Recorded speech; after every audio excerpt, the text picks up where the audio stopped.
take action to provide leaseholders with those standardised service charge invoices, that transparency, so they can better challenge unreasonable rent hikes.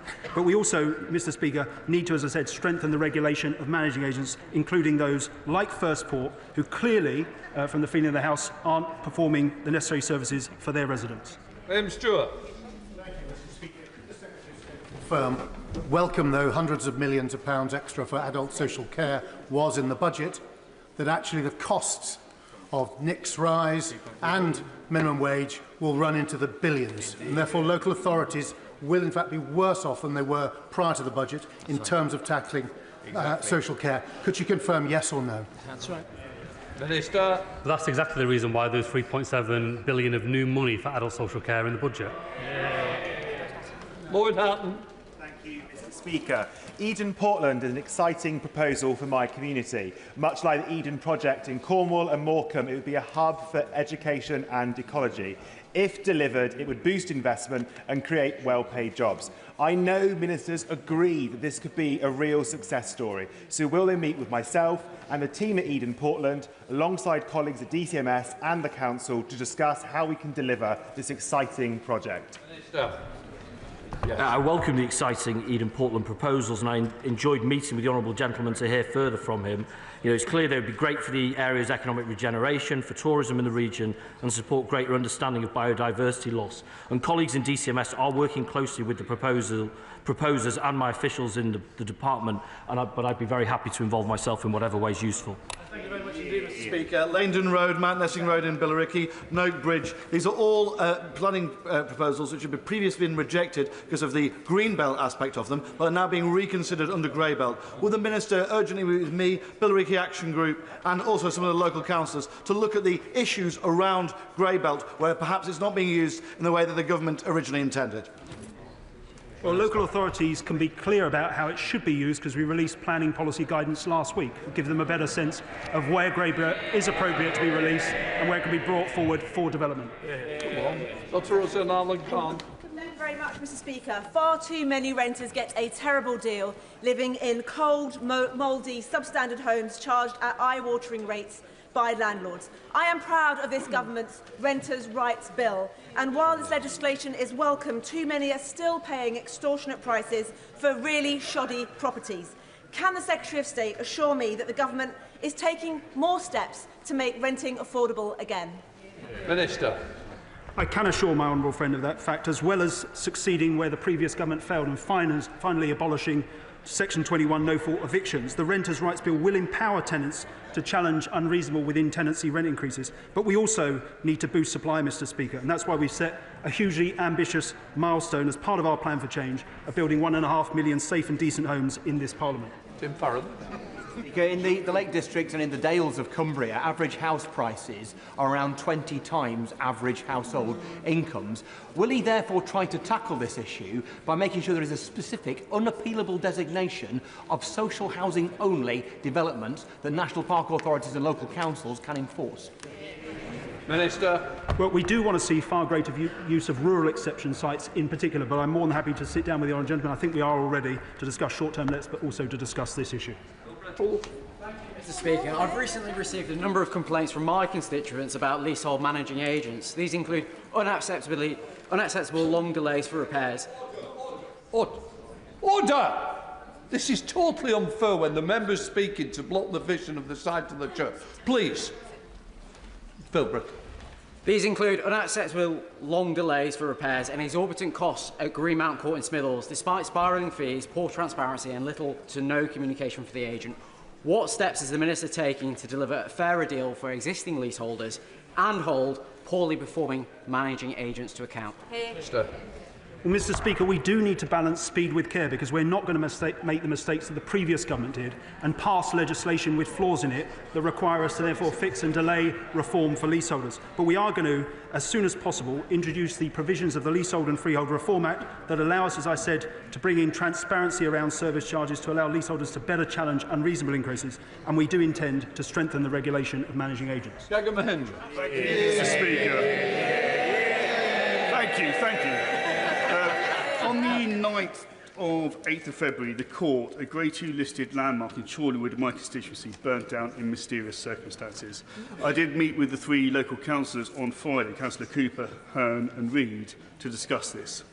Without requiring the Minister to comment on this specific case, will she confirm that where listed buildings are destroyed without permission, there should be a presumption that they are rebuilt brick by brick as they were before the destruction? Minister. Well, Mr Speaker, I'm sorry to hear about that particular case, and I'm happy to meet with him to get the details, but absolutely listed buildings are a very important part of our landscape. Mr Speaker, at nearly every single one of my advice surgeries, leaseholders in Stratford and Bow have told me appalling stories of disrepair, high service charges and no accountability from management agents, years after broken promises of reform by the Conservative government. I'm pleased about today's announcement on leasehold reform for new builds. But can the Minister give my constituents concrete action on what existing leaseholders can be assured of? Minister.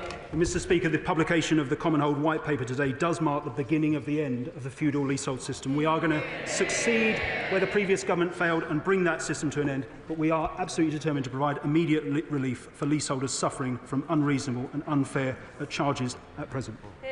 Question, Nick Mohammed. Thank you, Mr Speaker. I rise to gently follow up on a critical request for urgent help that I made in November last year. In September 2023, Kirklees Council temporarily closed Dewsbury Sports Centre for safety reasons due to RAC. The centre remained closed until the 5th of November 2024, when the Council unilaterally decided to permanently close the centre without investigation. I raised this issue with the Secretary of State for DCMS, and I've written to the Prime Minister and the Treasurer and the Chancellor for assistance. Will the Deputy Prime Minister facilitate an update to me on this issue? Secretary of State. Well, Mr Speaker, the member makes a very important point around safety and RAC in our public buildings, and we're absolutely committed to do all we can despite the legacy that was given to us by the previous government, and I'll make sure he gets a meeting with the Safety Minister. I'll let the front benches change over.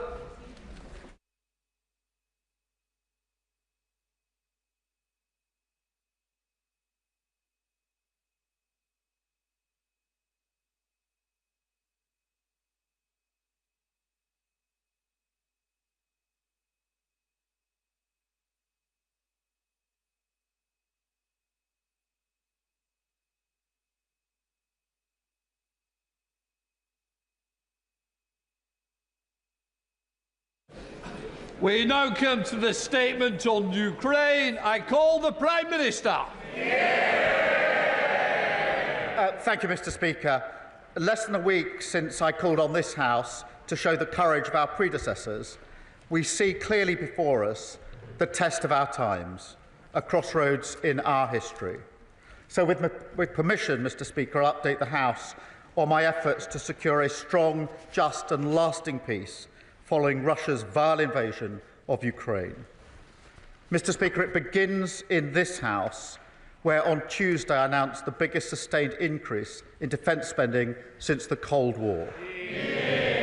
A recognition of the fact that once again we live in an era where peace in Europe depends upon strength and deterrence, but also a rediscovery of the old post-war argument long held on these benches, that economic security is national security. Because, Mr Speaker, the demands we now have to make of Britain must come alongside a new foundation of security for working people. The tough choices that we made last week, they are not done. We must use the process of getting to 3% of our national income spent on defence to fundamentally rebuild British industry, use our investment in military spending to create new jobs and apprenticeships in every part of the country. And that's why last night I announced a deal that perfectly symbolises the new era. A partnership with Ukraine that allows them to use £1.6 billion of UK export finance to buy 5,000 air defence missiles manufactured in Belfast. Mr. Speaker, that means UK jobs, UK skills, UK finance pulling together for our national interests, putting Ukraine in the strongest possible position for peace and protecting innocent civilians from the terror of Russian drones. Mr. Speaker, my efforts continued on Thursday when I met President Trump in the White House to strengthen our relationship with America.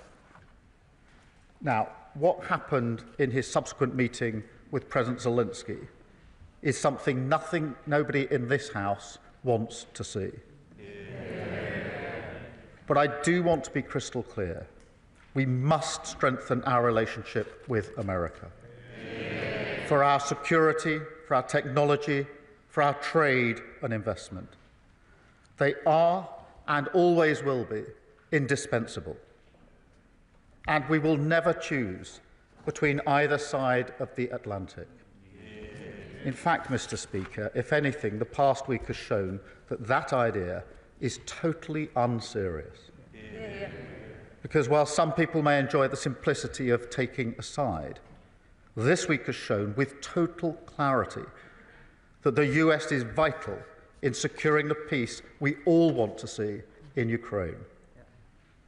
So I welcome the opportunity for a new economic deal with the US, confirmed by the President last week, because it's an opportunity I'm determined to pursue.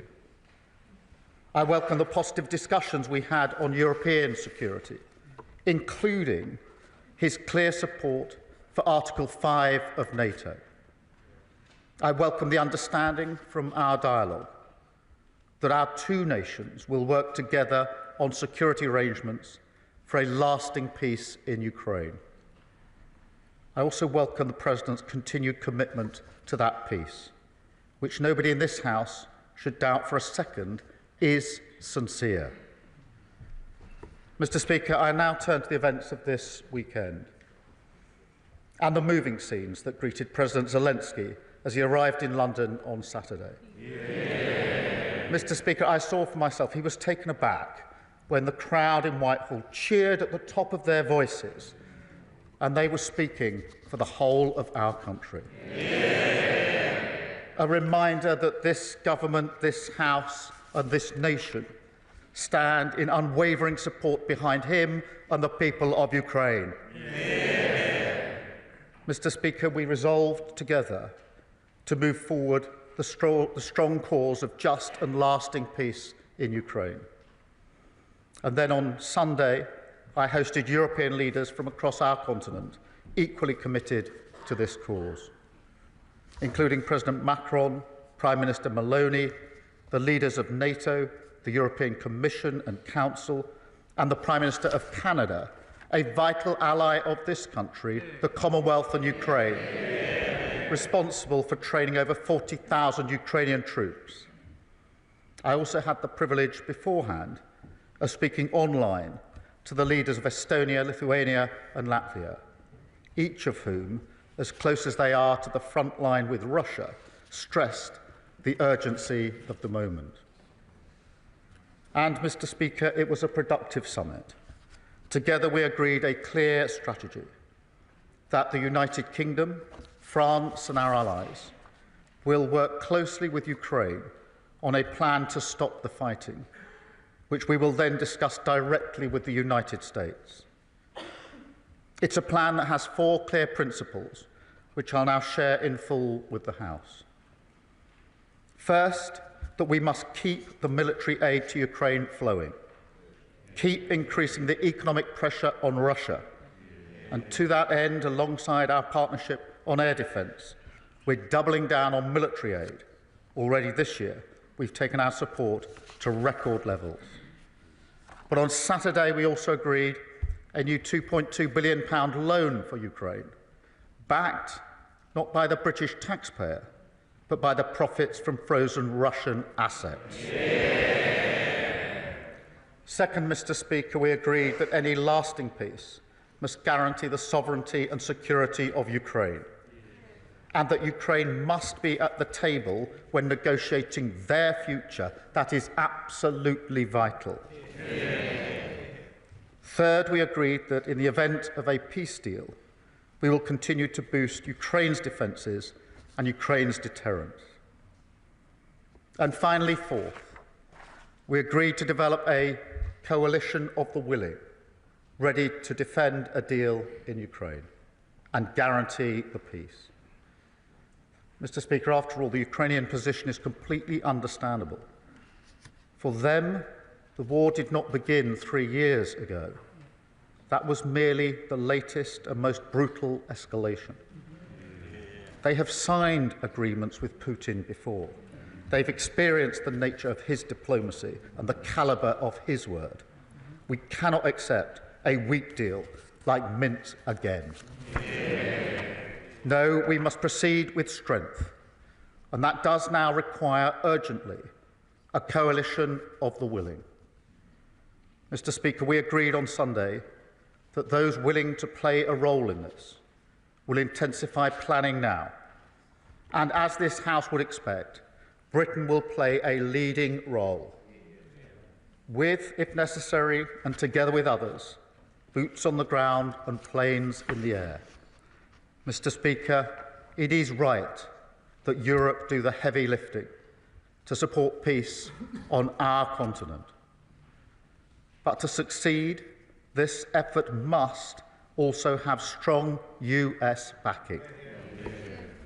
I want to assure this House I take none of this lightly. I've visited British troops in Estonia, and no aspect of my role weighs more heavily than the deployment of British troops in the service of defence and security in Europe. And yet I do feel very strongly that the future of Ukraine is vital for our national security. Russia is a menace in our waters and skies. They've launched cyber attacks on our NHS, assassination attempts in our streets. In this House, we stand by Ukraine because it's the right thing to do. But we also stand by them because it's in our interest to do so. Because if we do not achieve a lasting peace, then the instability and insecurity that has hit the living standards of working people in Britain, that will only get worse. And Putin's appetite for conflict and chaos, that will only grow. So a strong peace, a just peace, a lasting peace, that has now to be our goal. It is vital, it is in our interests, and its pursuit, Britain will lead from the front for the security of our continent, the security of our country, and the security of the British people. We must now win the peace. And I commend this statement to the House. I come to the Leader of the Opposition, Kemi Bedrock. Mr. Speaker, I thank the Prime Minister for advance sight of his statement and also for our conversation earlier today. The United Kingdom is a free, democratic and sovereign country. We recognise that Ukraine is fighting for her survival and fighting to have the same freedom, democracy and sovereignty which all of us here enjoy. That is why both the opposition and the government are fully committed to supporting Ukraine and President Zelensky. I was also glad to see His Majesty the King welcome President Zelensky at Sandringham. As I said at the weekend, President Zelensky is a hero. He is a symbol of the bravery of the Ukrainian people. There are, of course, many areas where the Prime Minister and I disagree, but now is the time for us to discuss where we do agree. I welcome all of his actions this weekend to convene European leaders, as well as the focus on economic security using UK export finance to support British jobs. As the Prime Minister knows, we welcomed the uplift in defence spending to 2.5% of GDP by 2027. We also support the use of foreign aid to achieve this. We welcome a commitment to reach 3% in the years ahead, and we will support him in taking difficult spending decisions, including on welfare. And we will return to the details of how the government will fund this in the near future. But for now, it is right that the Prime Minister is working with allies in Europe and with the United States to bring peace to Ukraine and not a surrender to Russia. As part of this, the Prime Minister has suggested that British troops could be deployed in Ukraine. There are obviously a range of possible options for what such a deployment could look like, and we are keen to work with the government, but we will need details of any such plan. This will be a difficult but significant step. I know many in Parliament and across our country will be interested in what this entails, and I ask him to work with us so there can be effective scrutiny. I also welcome the coalition of the willing to support Ukraine and agree that Europe must do the heavy lifting. So can I ask the Prime Minister to update us on what European and other allies are willing to offer towards this coalition? Can I welcome the use of the proceeds from frozen Russian assets to support Ukraine, and ask the Prime Minister if he has plans to go further and use the frozen assets themselves? Can I ask him for an update on the government's sanctions on Russian-linked individuals, and for confirmation that such sanctions would not be lifted in the event of a ceasefire? Can I ask the Prime Minister to update us on the steps he and other allies are taking to ensure that Ukraine is at the negotiating table for any peace plan, and what he thinks can be done to heal the rift with Washington? As the Prime Minister referenced in his speech, the Minsk agreements of 2015 failed to stop Russian aggression and ultimately did not return Ukraine's territorial integrity. His second principle is that any lasting peace guarantees the sovereignty of Ukraine. So can I finally ask how the Prime Minister will work to ensure we avoid a repeat of the Minsk agreements, and how we can ensure that any peace fully protects Ukrainian sovereignty? At times like these, it is so important that we stand together to defend shared values and the fundamental, basic principle that aggressors should not win. The Prime Minister will have our support to do that, and to ensure that we continue to uphold those values all of us in this Parliament hold dear. Prime Minister. Can I thank her for her message in our discussion this morning? And can I thank the Leader of the Opposition for her support for the measures that we are taking. It matters across this House that we are united on this issue. It matters to the Ukrainians and to President Zelensky. And I can tell you that he was moved by the reception that he got in our country on Saturday. And I can tell you I felt very proud to be British on Saturday when our country spoke with one voice, and she reflects that with the unity across the House, and I do thank her for it. She asks about the details of any deployment. We will, of course, put details before the House when we get to that stage, if we get to that stage. And as I mentioned to her this morning in our phone call, I will make sure that she gets whatever briefings she needs to be able to look at the detail before it's put before the House, so she's fully informed. On the question of other allies, we had a long meeting yesterday with a number of allies. My strong view is that we have to move forward, we have to lead from the front, and therefore we need a coalition of the willing, because otherwise we will move at the speed of the most reluctant, and that will be too slow. A number of countries and allies indicated their support. They will set that out in due course. I won't pretend that every country is in the same place on this issue. That is why I and others took the view that we should take a leading position and move forward. But I will give further details as they become available. On the question of the frozen assets themselves, obviously the proceeds, the profits, are being used in the way that the House understands in accordance with the statement I just made. On the assets themselves, it is a very complicated issue, not straightforward, but I do think that we need to do and are doing more work to look at what are the possibilities, at least, along with other countries, but I'm not going to pretend that this is simple or straightforward.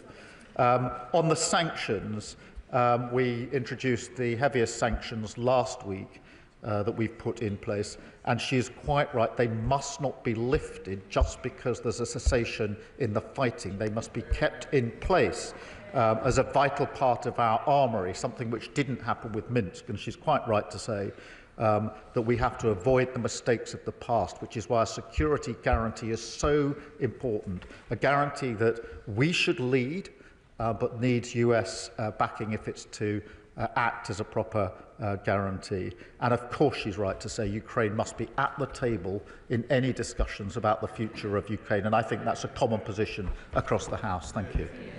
The Foreign Affairs Select Committee, Emily Thornbury. Dame Emily Thornbury. Very much, Mr. Speaker. We all watched with alarm and distress the scenes from the White House on Friday, but equally were, across the country, extremely grateful that we had a Prime Minister who had such a pitch-perfect response at the weekend. And as he works towards a just peace for Ukraine, he has the support of the whole country in doing so. But here is the question. The Prime Minister said on Laura Kuenssberg on Sunday that following the cuts to the aid budget that he would go through line by line to ensure that the priorities of Ukraine, Sudan and Gaza were all prioritised in a lasting peace. The difficulty is that after refugee costs, admin costs, the department's commitments and things like the World Bank and the UN are taken into account, it's hard to believe that there will be enough left in the budget to provide meaningful humanitarian support in these priority areas. So does the Prime Minister understand the concern of so many that these cuts could in fact, in the long term, hobble the very leadership that the Prime Minister has shown this weekend and that he has finally given the world some hope? Well, I thank her for her question, and it's a very important issue. What I did last week was to announce the biggest sustained increase in defence spending since the Cold War, and the circumstances and the context require it, and that decision had to be made, and I was determined that it would be fully funded so the House could see where the money would come from. On the question of overseas aid, I am committed to it. What we will now do is go through line by line the funding and look at our priorities. Of course, Ukraine, Sudan, Gaza are right up there in our priorities. But I also want to work with others and across the House, if we can, at other ways of raising money and finance for development and aid overseas. I saw the President of the World Bank on Friday to have that very discussion and want to have that and mentioned it in my discussions with other countries this weekend, many of whom want to join in attempts to find other ways to leverage money, particularly from the private sector, where states can't do it in the way they might want to just at the moment, and that's the approach that we will take. Leader of the Liberal Democrats, Sir Ed Davey. Mr. Speaker, I'd like to thank the Prime Minister for advance sight of his statement. We were all horrified by Friday's scenes in the Oval Office. President Trump's attack on the brave and dignified President Zelensky left everyone shocked and appalled, except, it seems, the honourable member for Clacton. Nobody else watching those scenes could fail to understand that we've entered a new era, one where the United States prefers to align itself with tyrants like Putin rather than its democratic partners. On these benches, we've supported the Prime Minister's actions and leadership. Britain leading the world, as we have so many times in the past, bringing together Europe and Canada in London to work towards a just peace that guarantees Ukraine's sovereignty and security. But, Mr. Speaker, we need to reduce our dependency on the United States. Because I say with deep regret, I fear that President Trump is not a reliable ally with respect to Russia. And with that regard, did the Prime Minister discuss with our European allies our proposals for a new rearmament bank and for seizing the tens of billions of pounds worth of Russian assets to support Ukraine? And in his conversations with the Canadian Prime Minister, was he clear that we stand with our Commonwealth ally in the face of President Trump's threats? Mr. Speaker, many of us were confused by Lord Mandelson's comments yesterday. So can the Prime Minister confirm that they do not represent government policy? And does he agree that the British ambassador should not be freelancing on American TV? Mr. Speaker, the Prime Minister will have our support if the UK continues to lead with our European and Commonwealth allies for Ukraine's defence and our collective security. I thank him for his question, and he talks about the scene on Friday afternoon. Nobody wants to see that. My response was to recognise the urgency of the need to repair the breach, which is why I spoke to President Trump and President Zelensky on Friday night and again on Saturday night, and are continuing in that work, because For me, the single most important thing is lasting peace in Europe and Ukraine, and nothing is going to deter me from that or lose my focus on that. On the dependency on the US, I don't agree with him. The US and the UK have the closest of relationships. Our defence, our security, our intelligence are completely intertwined. No two countries are as close as our two countries, and it'd be a huge mistake at a time like this to suggest that any weakening of that link is the way forward for security and defence in Europe.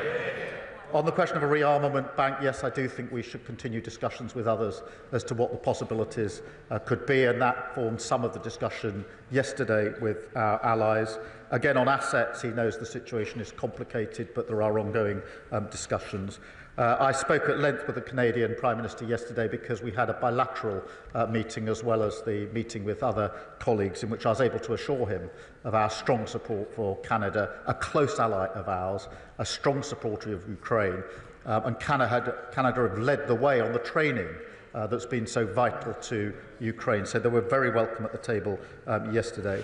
In relation to the Ambassador's comments, look, the plan is clear. We're working particularly with the French. I've had extensive conversations with President Macron over the last week, intensively over the weekend, talking to Ukraine as well. Those are going on at the moment, and the intention is to then have discussions with the United States in relation to that plan. So as soon as the details are available, I'll share them with the House, but they are still being worked on at the moment. There's no guarantee of success, but I'm not going to let up until we have done everything we can to ensure peace in Europe and peace for Ukraine. Chair of the Defence-led Committee, Tamanji Singh Desi. Thank you very much, Mr. Speaker. I welcome the Prime Minister's statement and the warmth of his welcome and hugs for President Zelensky and his show of leadership on defence and security matters in our continent as he hosted his Sunday summit of leaders in London. Can the Prime Minister, my right honourable friend, assure the House that in our pursuit for a just, lasting peace, that he will do his level best to convince President Trump to provide security guarantees for Ukraine, and that he will convince those NATO allies not spending 2% on defence to step up to the plate and do much more? Well, on both fronts. Firstly, yes, of course, I'm talking to President Trump about security guarantees. That formed a large part of our discussion on Thursday and our subsequent discussions. I think it is right that Europe does the forward-leaning on this, that we have to do more on security guarantees, but it does need a US backing to those guarantees, and that is the very discussion that I'm having. On the question of spending, I think that across Europe, in this era, we now have to step up on capability, coordination and on spending, and that did form part of our discussions yesterday. James Cleverly. Thank you, Mr. Speaker. I find myself in the strange and rather uncomfortable position of very much agreeing with the Prime Minister on everything he has said today. And whilst I often take great delight in criticism of the government, I think this weekend he has not really put a foot wrong. But he does need to go further. The small increase in defence spending that he announced was welcome, but fundamentally we do need a gear shift on this. I would echo the points made by my right honourable friend, the Leader of the Opposition, that when, and it will be when not if, he has to make some really difficult decisions about balancing defence spending against domestic expenditure, that we will not try and play politics, that we will support him, because we need to send a message now to our friends in Ukraine and to potential aggressors around the world that we take our defence, the defence of our values and the defence of our friends seriously. Well, I thank him for the unity across the House, and he's absolutely right. It sends a message to those who want to challenge our values when they see this House united on either Ukraine or on defence spending. And we have to face this era with confidence and with unity across this House wherever we can. I'd invite him. It's been good to have him agreeing with me. We should do this more often. Alex Sobel. Thank you, Mr. Speaker. I'd first of all like to thank the Prime Minister for the leadership he showed pulling together all our allies yesterday in London. and acknowledging the bravery and sacrifice of the people of Ukraine. I was in Ukraine last week. I met with the mayor of Kharkiv, a frontline city of 2 million people undergoing daily attacks and blackouts from Russian forces. He told me that they had a power project that had been cancelled at short notice, funded by USAID, generating 11.2 megawatts, which would shore up their energy pipeline. Now, where others have stepped back, will we step forward and support projects like that, either from Russian assets or our own aid budget? Well, the whole power supply is hugely important in Ukraine. Let's face it, power and energy has been weaponised by Putin. That is why he's attacking the power supplies to communities across Ukraine. And of course, we will work with them to ensure they have the security and the power supplies that they need as we go forward. Further the House, Edward Lee. Our enemies should know that our Prime Minister has 100% support from us. I noticed in Moscow they're referring to the small size of the British Army. Perhaps the Prime Minister could remind them of what the Kaiser said in 1914 about the contemptible little British Army. And will he tell the President Putin and other tyrants that our army, the most professional in the world, is quite capable of giving as good as it gets? But to continue the historical illusion, as in 1939, if we do stand up to the mark with the French, it's best to have a security guarantee from the Americans. Well, I thank him for his unity, because that is really important. And I think I speak for the whole House in saying we're very proud of our armed forces in everything that they do. They are at the leading edge. They're playing a key part in Ukraine, and they will continue to play a key part in the security and defence of Europe. Dr. Rosanna Allen-Carr. Oh, thank you very much, Mr. Speaker. Can I congratulate the Prime Minister on bringing European leaders together at the weekend and for setting the record straight with JD Vance on the issue of free speech. President Zelensky is resilient and brave, just like the nation that he represents. And in the second week of the war, when I went to Ukraine with my medical team, we could see firsthand that there was absolutely nothing that the Russians will not do. So can the Prime Minister promise that our support will not waver, and he will continue working closely with our European allies to make sure that we bring about peace in Ukraine? I can give her that assurance. We will not waver. We will work with our allies. Madeira Wilson. Thank you very much, Mr. Speaker. I welcome the Prime Minister's statement and his unequivocal support of the United Kingdom for President Zelensky and Ukraine. But in view of his cuts to the aid budget, but also with the eyes of the world focused on Zelensky, Ukraine and Russia, could he please reassure the House that he will not forget about the Middle East, and in particular the decision by Netanyahu's government to block aid to Israel, and what representations is he making on behalf of the government to reverse that? It's a breach of international law. Well, let me be really clear. The decision to block aid into Gaza is completely wrong and should not be supported in this House. On the contrary, what we need is more aid going into Gaza, desperately needed aid at speed and at volume, and we're making those representations. Kat Smith. Speaker, can I congratulate the Prime Minister on his strong leadership in his response to the fast-moving events of the weekend, and ask whether or not he will recommit to increasing international aid spending to 0.7% when the fiscal circumstances allow.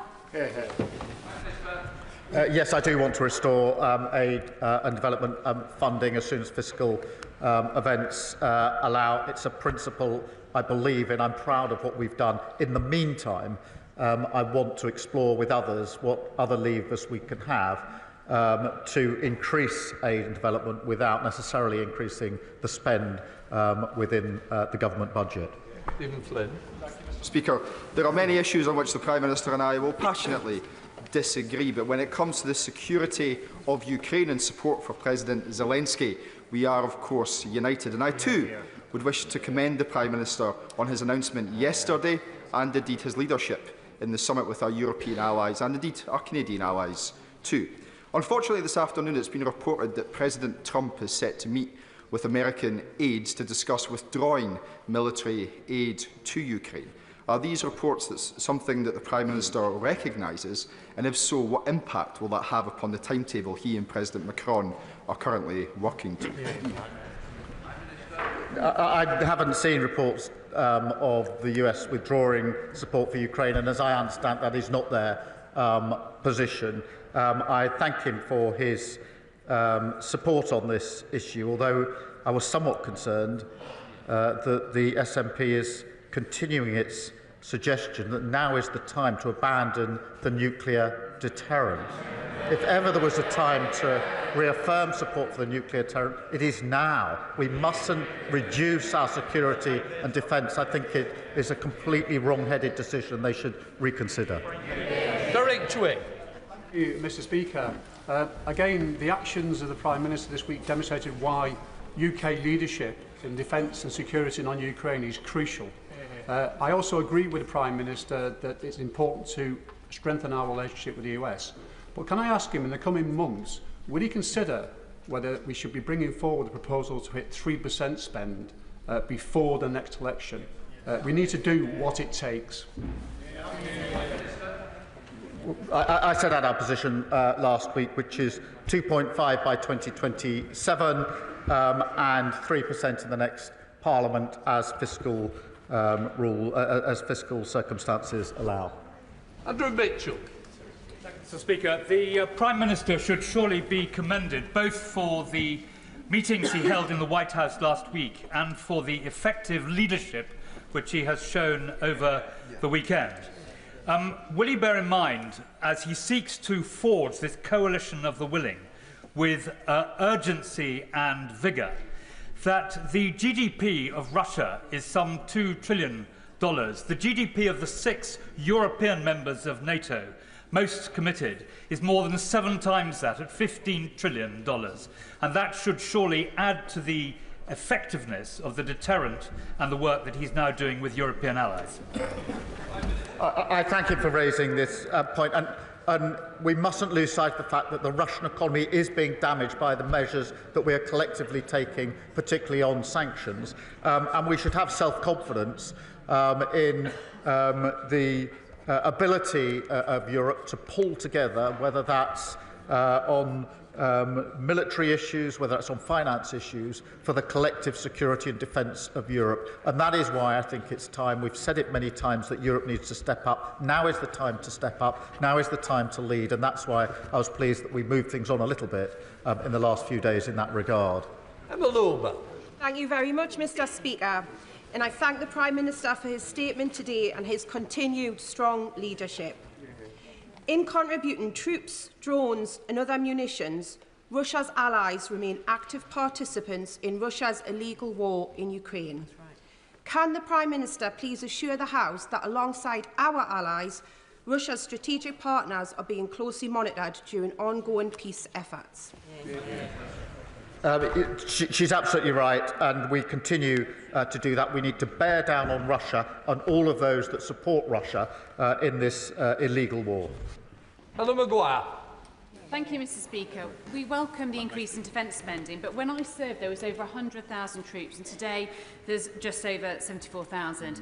It's essential that we reverse the Conservatives' irresponsible 10,000 troop cuts. Will the Prime Minister commit to reversing this devastating cut so that the UK can credibly support collective European security in the absence of US support? First, we're going through a strategic review of our capability gauging against our challenge, and obviously I'll put the results of that before the House in due course. I would just caution against perhaps the suggestion, if I got it right in the second hand of her question, that somehow we should take this as a moment to go it alone without the US. I fundamentally disagree with that. I think it would be the wrong. We've never chosen that course in our history. We shouldn't choose it now. Joyce Fenton-Glenn. Thank you, Mr. Speaker. I thank the Prime Minister for his statement today and his diplomatic efforts to restore our international reputation since taking office. But can my honourable friend confirm the basic principle that no decision can be made about the future of Ukraine without their elected leadership in negotiations, and that any ceasefire must be adhered to by Russian aggressors and not just the Ukrainians? I agree on both propositions. Ukraine needs to be at the table. There have to be security guarantees because we know from history that Putin does not honour agreements that don't have security guarantees. That's precisely why we need one. Tom Tugendhat. Thank you, Mr. Speaker. May I join those echoing the call to thank the Prime Minister for his leadership over these recent days. He has definitely spoken for Britain when he's spoken on the world stage. May I ask him to join me in thanking those parliamentary staffers who, while he was doing that, were driving aid to Ukraine. And may I ask him, he's brought together, quite rightly, a coalition of European and NATO partners. Is he working on those further afield? As he knows very well, Australia has already donated Bushmasters, and many are concerned about Iran's support for the Russians through their Shahed drone programme. Is he reaching out to the Middle Eastern allies as well? Can I first thank the parliamentary staffers who've done such significant and important work. On his important question about reaching out beyond Europe, I agree with him. We are doing that. This needs to be as broad a coalition as we can put together with different capabilities, each country making whichever contribution is the most significant from their point of view. And I thank him for his support and over the weekend. Very good. The Prime Minister deserves plaudits for the skillful way in which he has handled his visit to Washington last week, as he does for the resolve that he's shown to stand against Russia's illegal invasion of the sovereign state of Ukraine. Surely, though, this was a moment to accept that the post-war international settlement has now been fractured, and that the necessary rise in defence spending should be achieved by changing the fiscal rules, not by cuts to international aid, which will only see more people slain by famine, drought, disaster and war. The reason that we will not change the fiscal rules is that we need economic stability. We experienced economic instability only a few years ago under Liz Truss. The loss to our aid budget and all budgets would be far more profound if we go back to instability, and I'm not prepared to do it. Nigel Farage. Thank you. It may be a great irony that a Remainer Prime Minister used Brexit freedoms as effectively as he did yesterday.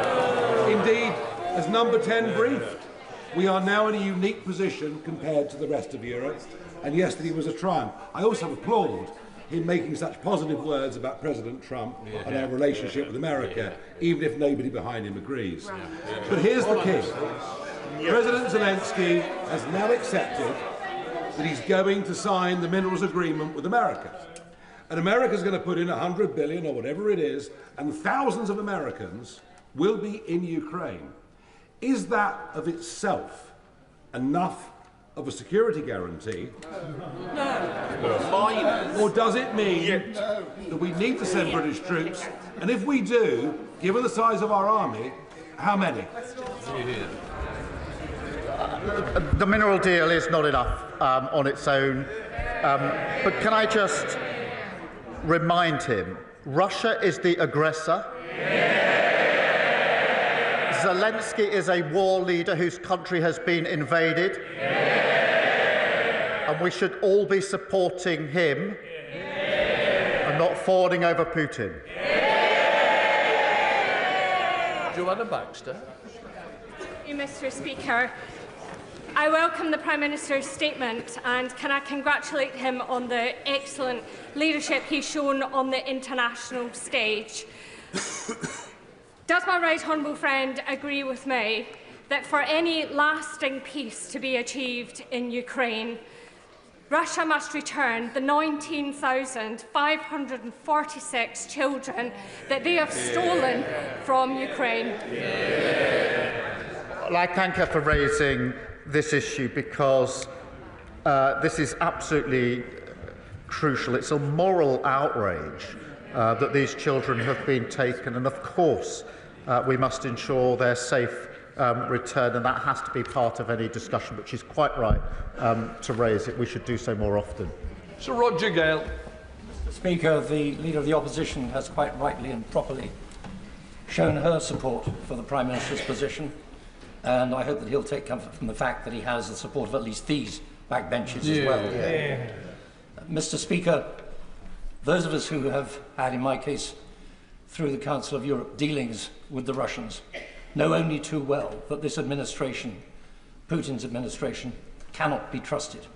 And that security guarantees, therefore, are absolutely vital if we are to succeed in a peace agreement and not a surrender. A surrender would lead to the inevitable further extent of activities in Georgia and Moldova, and then possibly in the Baltic states as well. Is that not right? I agree with him completely. We know Putin's ambitions. We know that he's not a man to keep his word. We absolutely have to guard against those risks, which is why security guarantees have to go in relation to any deal that must be done. And we must be vigilant on all fronts in relation to Putin, because, as we know from our history, instability in Europe inevitably washes up on our shores. This is about our national security just as much as it's about the sovereignty of Ukraine. Oliver Ryan. Thank you, Mr. Speaker. Can I praise in the strongest possible terms the Prime Minister's strong and pitch-perfect leadership, particularly when it's come to the defence budget increase, and his statesmanship through this difficult time. He's spoken for the nation and indeed been the leader of the free world this past few days.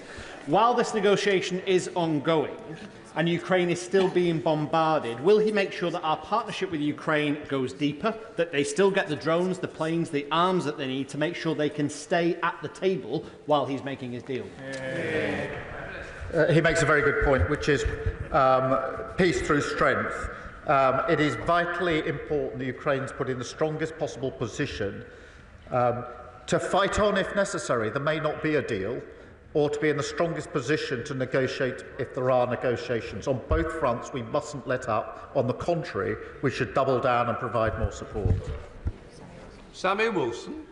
Speaker, on behalf of my party, can I also congratulate the Prime Minister on the work that he has done this week, both in America and here in the United Kingdom. He has made a commitment to putting support to Ukraine for defend any peace agreement. But given the state of our armed forces and the overstretched nature of those forces, how sure is he that he can deliver on that commitment? And does he not agree that there needs to be a continued role for America in the defence of democracy against terrorising tyrants? Well, I thank you for his question and for his support. I do have confidence that we have the necessary capability. I don't take these considerations lightly. He's absolutely right that we should do this in conjunction with the US, working in the way that we have for many decades now, that has ensured peace here and in Europe. We should continue to work in that way. Muraz, Mr. Speaker, I'd like to thank the Prime Minister's careful and considerate leadership this weekend. Does he agree with me that Putin will feast on Western division, and the only people smiling on Saturday were people in Moscow, Tehran and Tbilisi, and that at this delicate moment it is vitally important that every corner of this House continues to show the united front that the country expects and the House has shown over the last 3 years? I agree with him. Putin does feast on division, and when I was leader of the opposition, amongst the reasons I supported the then government was because Putin would have been the only winner if there was division in this House, and that's why I commend the leader of the opposition, the party opposite, for continuing that unity, because it demonstrates to Putin that we're a united House on this issue. Sir Bernard. Thank you, Mr. Speaker. Can I just point out that President J.D. Vance seems to be in favour of free speech, but not free nations. And isn't it, don't we also have to point out what others are saying is there is no history of Vladimir Putin proving a trustworthy treaty maker, and that there can be no security, there is no path to a peace in Ukraine that is secure without the engagement of the Americans, the failure of their support risking a wider war in Europe that would inevitably draw them in. Can we quietly and diplomatically keep making those points to the White House so that we have a chance of peace in our continent? Well, he's quite right. The history is that Putin is untrustworthy. That is why the Ukrainians are so concerned that there should be a security guarantee in relation to any deal. They've been here before. They've seen the credibility of his word. They know he's untrustworthy. That is why they're so concerned. We share their concern. We're working with them. He's quite right that we need the US to be working alongside us and with us in the way we have done for decades to ensure the security and defence of Europe. And I will continue to ensure I can do everything I can to ensure that that arrangement that has proved so successful, the alliance that is NATO, the most successful, important alliance we've ever had, continues and goes from strength to strength. Calvin Bailey. Thank you, Mr. Speaker. The Prime Minister has our gratitude for steering a very difficult path over recent days, and I welcome his statement earlier. Defence is a vehicle for social mobility, career security and opportunity for our young people, as it has been for me, and defence has deep historical links with Londoners, the Gunners, Hammers and Leyton Orients. But many Londoners are not actively engaged by defence at present.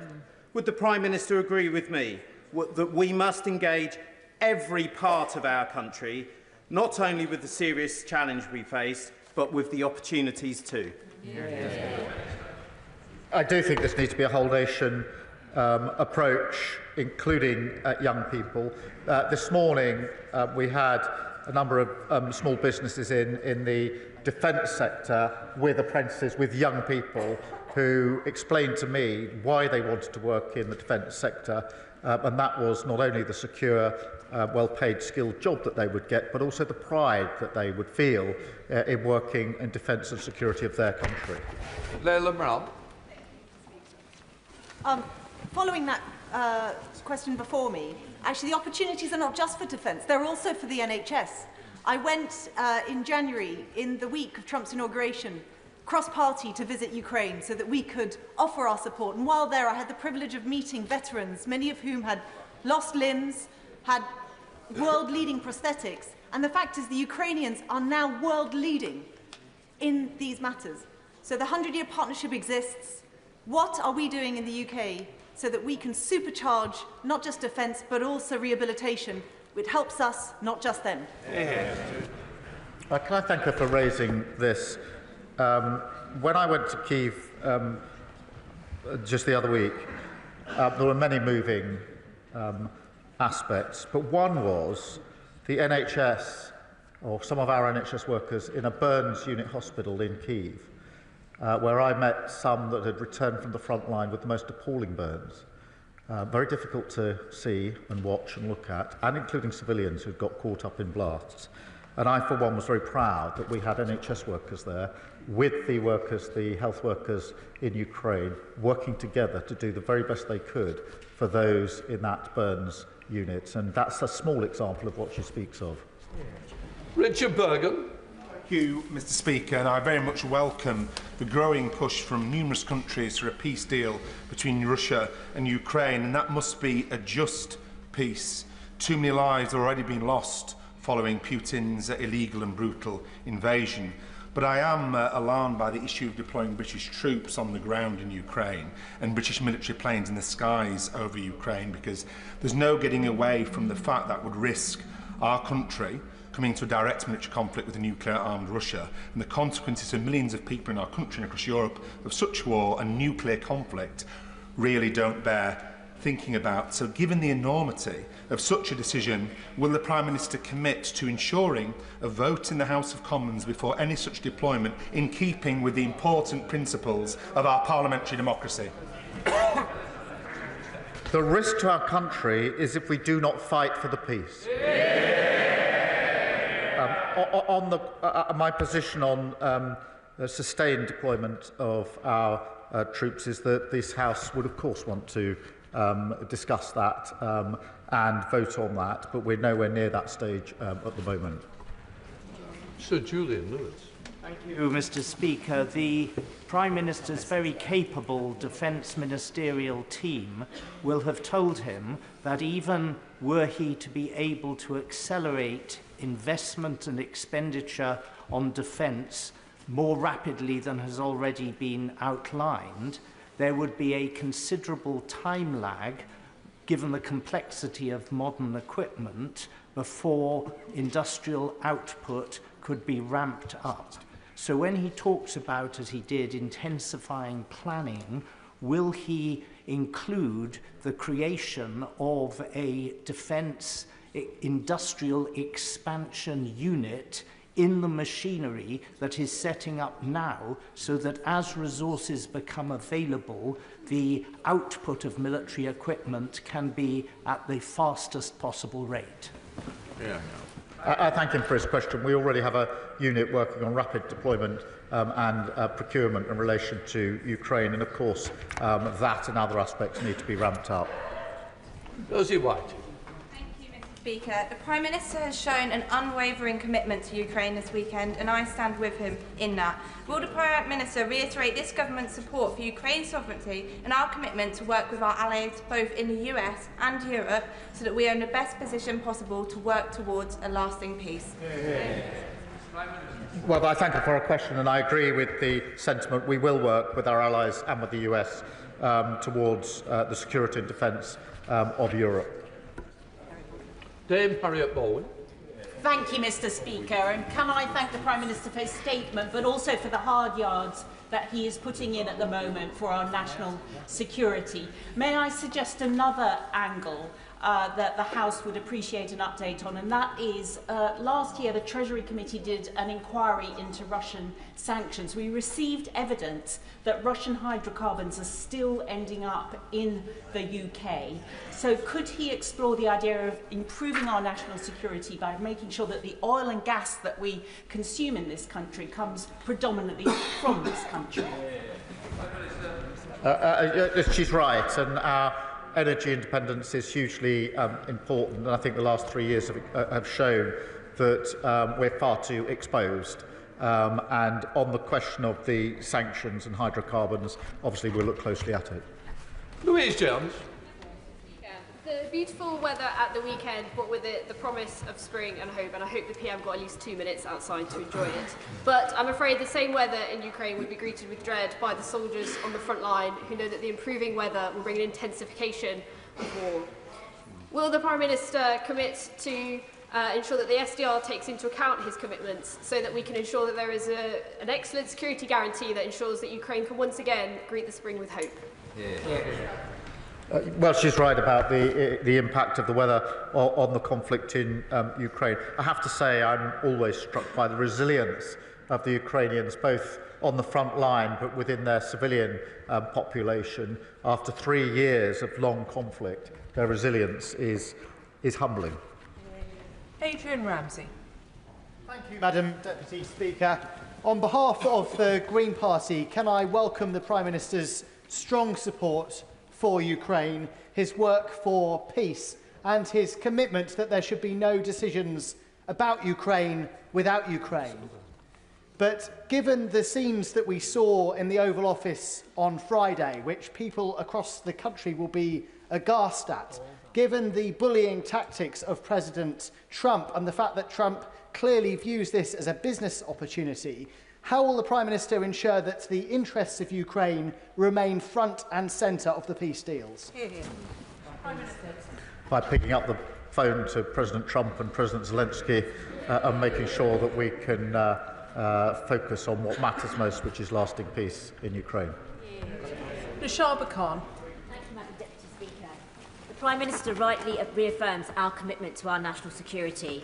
And while it is regrettable that the foreign aid and the soft power that goes with it will for a time being see a reduction, does the Prime Minister agree that without the necessary hard power to back what we say on the world stage, the impact of our international aid would be diminished in any case? And can he outline how increased investment in defence strengthens both our armed forces and our ability to support Ukraine effectively? Well, I agree with her on the points she makes, in particular our ability to support Ukraine in a number of different ways, but it is important that we take these steps. Jeremy Hunt. Thank you, Madam Speaker. I also strongly support the considered approach the Prime Minister is taking to dealing with a powerful US President with whom we might not always agree, but with whom we can and must work very closely. Does he agree that one of the best ways we could persuade the US that any security backstop is temporary is not just for us to ramp up defence spending, but for European NATO countries to agree to a new 3% target within a specified time period, a new target that would show him that it wouldn't be forever. And has he had any discussions with Secretary-General Rutte along those lines? Well, can I thank him for his support? I really do appreciate it. On the question of European defence spend, yes, we do need to ramp up, and that is the discussion that's going on at the moment. And I am in near constant discussion with Mark Rutte at NATO on this issue and many others, as he will appreciate over the last few days. Jonathan Brash. Thank you, Madam Deputy Speaker. Can I thank the Prime Minister for his leadership over the last week? Our Europe is more united thanks to his actions. Our ties with the United States deepened as a result of his actions, and critically, Ukraine is better supported as a result of his actions. Our nation walks taller this week thanks to what the Prime Minister has done in the last week. Does he agree with me that as part of our ramping up of defence spending, we have to look at defence procurement so that if our brave men and women do find themselves on the ground in Ukraine, they have the equipment and the support they need to do their job? We do have to ramp up and improve our procurement because we have to ensure that as we increase defence spending, we get absolute value for money and we get the best capability for the money that we are spending, and that means being much, much clearer and tighter on our procurement. Alistair Carmichael. Thank you, Madam Deputy Speaker. 3 years ago, the sale of Chelsea Football Club realised £2.5 billion, which was to be used for the benefit of Ukraine. But today, that money remains frozen. And as Lyra Nightingale of Redress was saying this morning, there is a total lack of transparency about who has it and when it is going to be released. So can the Prime Minister tell the House when that money will be released for the purpose that it was intended, the people of Ukraine? Well, the whole issue of assets and frozen assets is something that is on the one hand complicated, but I agree with the sentiment across the House that it's time to look at what options might be available. I don't think we should do that on our own. I think that needs to be done in conjunction with other countries, but it is fiendishly complicated, which is why it hasn't been done so far. Gordon McKee. Thank you. Not for a long time has the British Prime Minister been so important on the world stage, and the Prime Minister rightly deserves the support of the whole House for that. Now, to protect our security, we've got to make use of our incredible technology, but often government procurement doesn't work for rapidly growing start-ups. So can the Prime Minister tell me, will the Defence Industrial Review look at how we improve procurement so that we can make our technological advantage count? Yes, we will. And today we announced a new unit and targets for small and medium enterprises, and I was very pleased to be able to welcome some of them to Downing Street earlier on today. Andrew Murison. Thank you, Madam Deputy Speaker. I have the honour and privilege of representing a very large number of servicemen and servicewomen and their families, and they will be looking at this very anxiously indeed. Whilst they always stand ready to do their duty, would the Prime Minister agree with me that it would be utter folly if the United Kingdom or France or Norway or Canada sent their sons and daughters into harm's way without all necessary security guarantees from the United States? I do agree with him, and that's why I'm working so hard on security guarantees that are worthy of the name, that is forward-leaning European element, but with a US backstop, US backing, which is vital if it's to act as a guarantee. And of course, that's uppermost in my mind. Gregor Poynton. Madam Deputy Speaker, I'd like to thank the Prime Minister for his statement and the leadership he's showing at this moment of uncertainty. I think the quality of the contributions from right across the House today is on this Parliament and this country rising to meet the moment. That's why it was so disappointing, but perhaps not surprising, the Westminster leader of the SNP chose this weekend to make such juvenile and childish statements. Does he agree with me that the SNP's leader's juvenile post on social media, or his party's fundamentally unserious approach to our nuclear defence, and deterrent shows that SNP cannot be trusted on the serious matter of the nation's defence. Look, I mean, different people will respond in different ways. Some will take to the keyboard as warriors. I picked up the phone to world leaders to try and resolve the situation. Liz Saville-Roberts. And working together with our European partners is essential for security, stability and peace. Plaid Cymru commends diplomatic initiatives over the weekend. Boosting defence spending shouldn't be at the expense of international aid or public services starved of resources. The Prime Minister talked of Tory fiscal failures, but protecting peace now calls for a bolder vision. Under what circumstances would he commit to look again at the fiscal rules to ensure that the UK can responsibly invest in defence, humanitarian commitments and public services? I thank her for her question. I do understand her concern. As I explained to the House last week, this was not a decision I wanted to take, but the defence and security of Europe required us to take the decision on defence. On the fiscal rules, I do think economic stability is vitally important. If we lose that, we will lose far more out of all our budgets. But I would and will work across the House on whatever ways we can to increase development aid, notwithstanding the budgetary constraints, and that's why I spoke to the President of the World Bank on Friday to have that very discussion. I think there's discussions to be had with other countries, with other institutions, and actually innovation and discussion across the House, I think, would be a valuable part of that exercise, because the principle behind her question is the right one, which is that we must support international development and aid. Tulip Siddiq. Madam Deputy Speaker, my constituency of Hampstead and Highgate has welcomed hundreds of Ukrainian refugees into their community, and I'd like to pass on their thanks to the Prime Minister for the strong leadership that he's shown over the last few weeks. The majority of these Ukrainians want to go back to their houses when it's safe to do so in their country, but a small minority of young Ukrainian refugees have approached me to say that they've laid down roots here, built careers here and started relationships here, but have no route to settled status. So could I ask the Prime Minister what consideration he's given to the lives of these young Ukrainians who want to make London their permanent home?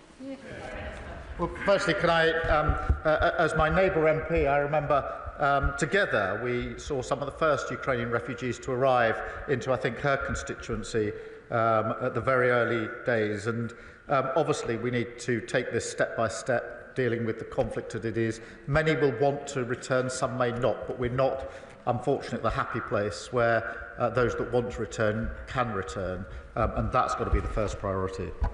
Sir Ian Duncan-Smith.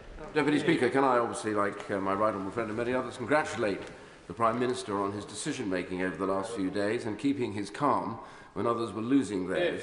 Most importantly, I think he followed the simple principle that when the UK and the USA are together, the world is a safer place, and those who cry for it to be split are mad. It's as simple as that. Can I also say to him, when he's talking to the American President, could he possibly just raise as a nudge why Ukraine is important on a wider scale? We know now that as part of the deal with North Korea, the Russians have been handing subsea ballistic missile technology, very advanced, to the North Koreans. That will bring the whole of the United States within the target area for missiles. Reminding him that might say this is important. And finally, I simply say to him on this one point. The coalition of the willing, no matter how big it is or how powerful, cannot succeed if Russia's demand for the complete demilitarization of the Ukrainian forces exists. They must be allowed to stand with their arms in case this breaks down again. Well, on both, I mean, on the North Korean element, this is a significant development, and it expands the threat and the risk, and we all need to see it in those terms.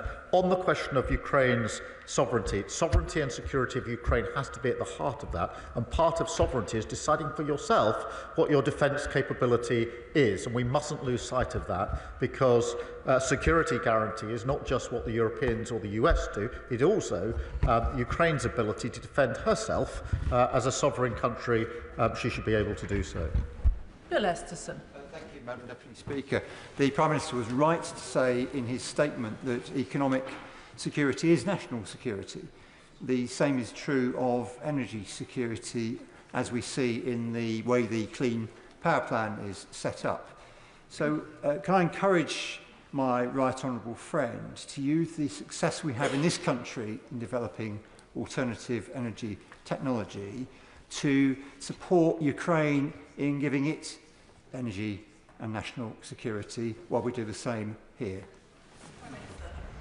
Energy security in Ukraine is hugely important. It's being attacked every day, and that is why it's so vitally important that we help Ukraine defend its own energy arrangements, but also work to a lasting peace which allows them to prosper and thrive in the way that we all want in Ukraine. Vicky Slade. Deputy Speaker, I welcome the Government's commitment to increasing defence spending, but I am troubled by it being done entirely on the back of the Overseas Development Aid budget, and I hope he'll keep an open mind into alternatives. And it was reassuring to see the uplift in the air missiles explicitly being linked to British jobs in Northern Ireland. So what assurance can he give that defence spending on new equipment, be it weapons, kit and tech like drones and IT, will be focused on UK manufacturing and innovation, so boosting British growth? Well, I thank her for her question, and I'm really pleased that the announcement we made over the weekend was for jobs in Belfast. Hugely important, and that's the model we should follow, that as we ramp up defence spending and capability, we should be looking predominantly at that supporting UK jobs, UK economy, and the secure, skilled jobs that go with it should be in our economy, because economic security is important in the UK, just as defence and security is important. Stella Creasy. Thank you, Madam Deputy Speaker. Can I join with those thanking the Prime Minister for setting out how clearly the safety of the world relies on this moment and the future of Ukraine. And Madam Deputy Speaker, I for one am saddened that the member for Clacton is no longer in his place, because he might learn a thing or two, given that his previous advice to Prime Ministers was that President Macron, when he was elected, would loathe us and would be anti-British. How out of depth and out of touch with the British national interest that advice is, given the coalition that the Prime Minister is building and the concern that all of us have to use resources effectively. Could he tell us a little bit more about what conversations he's had with our European allies about how we can reduce the duplication of effort involved in the plans going forward, please? Prime Minister. Well, I thank her for her question. I do think it's important we work with our European allies, whether that's ramping up spending or capability, but the point she makes about coordination is also important. We have to learn the lessons of the last 3 years. Many European allies and others have provided capability to Ukraine, but it hasn't been coordinated enough. And our collective security and defence, to my mind, requires that we coordinate our efforts much more closely as well. Sir John Whittingdale. Thank you, Madam Deputy Speaker. Does the Prime Minister share my concern and sadness that any settlement appears to involve acceptance of the Russian occupation of parts of the sovereign territory of Ukraine? And will he recognise that the Baltic nations will now feel even more exposed? And while I welcome his telephone conversations with the leaders at the weekend, can he give an assurance that they will be at the table for any future discussions of European security? On the question of territory, obviously there's discussions to come, but I take the tenor of what he says. On the Baltic states, I mean, he's right. I was over at the GEF meeting in Estonia just before Christmas to have discussions with them.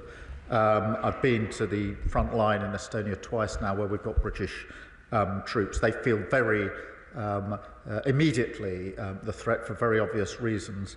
I spoke to them yesterday morning at some length, and I assured them that we need to look at the configuration again when we have meetings of European and other allies to make sure the Baltic states are properly represented, because for them the threat is very, very clear and very, very near. David Burton-Sampson. Thank you, Madam Deputy Speaker, and I thank the Prime Minister for his statement and his outstanding global leadership that he's showing on this issue. I too have returned from Ukraine last week after 5 days, and the one consistent message the Ukrainian people I met gave me, from residents to soldiers to businesses to politicians, was their immense gratitude for the leadership and support that the UK have shown since day one of this illegal war. Does the Prime Minister agree with me that now is the time that we remain resolute as a House for the sake of the Ukrainian people, and that our 100-year partnership between our two countries is now more important than ever? Yeah. The 100-year partnership signals the depth of our relationship. I too have heard those thanks for leadership, and I think it's right that I paid tribute to the party opposite for the leadership that they showed from the very beginning of this conflict, which I was able to follow as Leader of the Opposition. George Freeman. Thank you, Madam Deputy Speaker. Could I add my voice to those congratulating the Prime Minister on the way he's conducted the last week and the policy, which I think enjoys, if not unanimous, largely unanimous support in this House. I gently point out to the member for Clacton, our enemies watch this chamber, and speaking with one voice is very important, and I congratulate also the Leader of the Opposition. Does he agree with me that as well as willing the means, the ends, we need to will the means? And could I ask gently at what point he thinks, the Prime Minister thinks he'll be bringing forward a business plan, a proposal for how we fund what is likely to be 50, 60, possibly more, 70 billion over the next 5 to 10 years, so that our threat, our military threat, is credible, serious, and something we can actually afford? As soon as we've got any details around plans, I will bring them to the House with the details so they can be fully discussed, because this needs to be not just a short-term response, but a much longer-term assessment of how we ensure that Europe is kept safe and secure. Jacob Collier. Deputy Speaker, can I thank the Prime Minister for his continued leadership on the world stage? And these past few days, I've felt particularly proud to be British, so can I thank him for that? The government is rightly already using frozen Russian assets to fund Ukraine's defence and reconstruction. But can I ask the Prime Minister what further actions are being considered to ensure that Russia pays the full financial cost of its illegal invasion? Well, Russia's already paying the cost through the interest. We need to look at whether we can go further on that, but it is complicated and we have to act with others, and I'll see what progress we can make and let the House know if there is progress. Lee Dillon. Thank you, Madam Deputy Speaker. I too had the honour of being in Ukraine for the 3rd anniversary, and as other honourable members have said, whether it was communities, military personnel or Ukrainian politicians, the gratitude expressed to our nation to stand strong with the Ukrainians was clear to see. Before going to Ukraine, I held a round table in my constituency of Newbury, and Ukrainians who are here, Prime Minister, are clear on the thankfulness for being given safety, but also the need for the visa schemes to be amended so that children can finish their education and that they can meaningfully secure employment without having time-limited visas. So will the government review that to make sure that we stand with Ukrainians here in the UK as well as those in their home country? Well, we'll take the points you make into consideration. Obviously, the immediate situation confronting us is the question of how we settle the peace, but he's right to raise these other concerns. James Frith. Thank you, Madam Deputy Speaker. Can I add my voice to those around the country that have said how proud they are of our British Prime Minister and indeed how proud they are to be British. He has led from the front, and I hope very much in the years, months and the weeks to come, I should say, that he will hold that in mind and strengthen his resolve as we move forward. He has already made reference to one of the priorities that Stefan Harhay, the chair of Berry's Ukrainian Association, raised with me on the release of the 20,000 children who have been kidnapped, forcibly removed and forcibly placed into Russia. Will he commit to getting their release and updating the House on a frequent basis as to our achievements to this end? Thank you. Yes, of course, it's a really important issue and it shouldn't be overlooked as we discuss the very many issues here. This is a moral outrage, and I think I speak for the whole House in saying that. Graham Stewart. Deputy Speaker, may I too congratulate the Prime Minister on his composure and leadership. But as his honourable friend, the member for Widnes and Halewood, said, we've got to ensure that we have the resources in place to tackle this. The whole of Western Europe is in the same position of being in a difficult financial position and a demographic position. So will he look again at finding the means to deliver our promises? Because his leadership and his rhetoric has been fantastic. But going forward, we're going to need the hard power to back it up. He's right, and that's why the conversation over the weekend has been about the specific issue of a security guarantee in Ukraine, but also, and importantly, the wider issue as to how Europe steps up more generally in its own defence, in spending in capability and coordination, and that's an important part of the discussion. We shouldn't just focus on the question of the security guarantees. They're part of the argument, but they're not the whole argument. Alan Strickland. Thank you, Madam Deputy Speaker. And can I thank the Prime Minister in these incredibly difficult times for the strong leadership he is showing? Would he agree with me that one of the many things that's become clear in recent months is that the security of Britain rests on a secure Europe? A secure Europe relies on peace in Ukraine, and peace in Ukraine requires a unified stance against Russian aggression. So would the Prime Minister agree that as free peoples in the UK, Europe, America and our allies, we must stand firm, we must stand together, we must show that democracy will be defended and tyranny will not be tolerated? Prime Minister. Well, I agree with all of that, and I think the House agrees with it too. Jim Allister. Madam Deputy Speaker, can I note with great appreciation the order for Paphos in Belfast? Yes. With Europe collectively being a long way short of self-sufficiency in defence, and with Putin more than likely to seek to exploit that deficiency, do the security guarantees that are required from the US effectively equate to those that would arise under Article 5 of NATO? Is that the order of what we're talking about? Prime Minister. Look, NATO membership is a form of guarantee. Article 5 is a form of guarantee. I think there are different ways in which the guarantee can be put in place. But what is important is that they are effective and that those in Europe that are leading on this do it in conjunction with the US so that Putin knows the severe risk that he takes if he breaches any deal that may be arrived at. Nadia Whittam. Thank you, Madam Deputy Speaker. I also want to commend the Prime Minister for the way that he received President Zelensky after the disgraceful bully boy tactics from President Trump and Vice President Vance, and for his continued support for Ukraine. As the Ukraine Solidarity Campaign highlighted, increased military spending overall is not necessarily the same as increased military aid to Ukraine. Can the Prime Minister set out how much of this increased military spending will specifically be used to re-equip Ukraine? And is he not concerned that cutting the international aid budget risks both increasing global instability and undermining support for Ukraine, both here at home and internationally? Prime Minister. Well, we're stepping up our support for Ukraine, both in military aid and in other ways.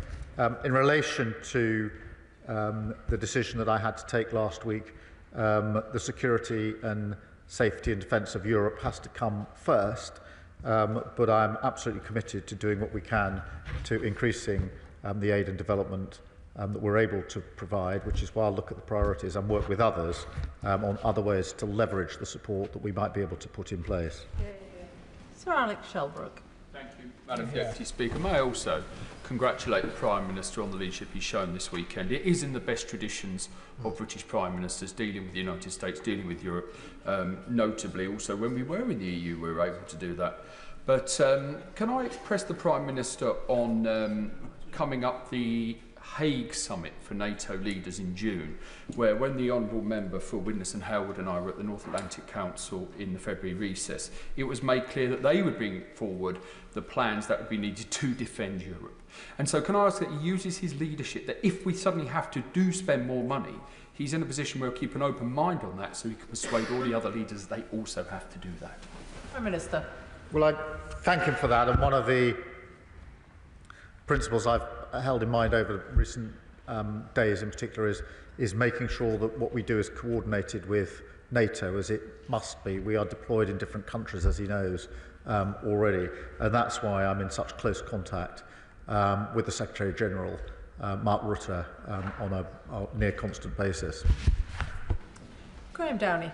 Thank you, Madam Deputy Speaker. And can I thank the Prime Minister for his statement and indeed his stamina in all of the meetings over the weekend, not the least for coming to this House for an extra hour and a half and counting this afternoon to keep this House informed. As with other members from across the House, I took part in the trip to Ukraine for the 3rd anniversary last week.